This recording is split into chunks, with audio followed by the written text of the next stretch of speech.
তখন তো দেখলে স্যালো মেশিনে স্নান করছি, কিন্তু তার পরের ঘটনাটা তো তোমাদের দেখানোই হয়নি।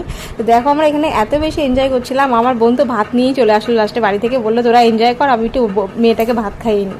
তো আমি আর আমার বোনে দিদির মেয়ে আর ছোটো বোনের ছেলে দেখতেই পাচ্ছ কীভাবে এনজয় করছে। আমি তো স্নান করেই যাচ্ছি, আর যেহেতু স্যালো মেশিনের জল এত বেশি ঠান্ডা হয় সেহেতু স্নান করতে ভীষণ মজা লাগে। তো আমাদের বাড়ির ট্যাঙ্কির কল যেহেতু রোদ্দুরের মধ্যে গরম হয়ে যায়, সেহেতু আমরা ভাবলাম যে এখানেই স্নান করি।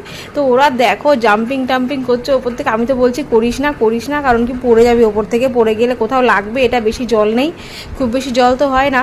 তো তারপরে স্নান টান করে এসে সন্ধেবেলা তো সেই নাচানাচি দেখতেই পাচ্ছ। আর তোমরা কিন্তু আমাদেরকে জানাও যে এটা কোন গানে আমরা নাচছি। এখানে কিন্তু আমরা তিনজনই আছি, যে তিনজনকে তোমরা স্নান করতে দেখে, এটা আমার ছোটো বোনের মেয়ে, দেখতেই পাচ্ছ সামনে মজা নিচ্ছে আমাদের, আর আমরা কিন্তু সেই নাচা নাচছি। আর পেছনে কিন্তু আমার মা গরম গরম পকোড়া ভাজছিল, এটা হচ্ছে মোচার পাকোড়া দিয়ে মোচার পাকোড়া খাচ্ছিলাম। আর এখানে হচ্ছে আমরা নাচ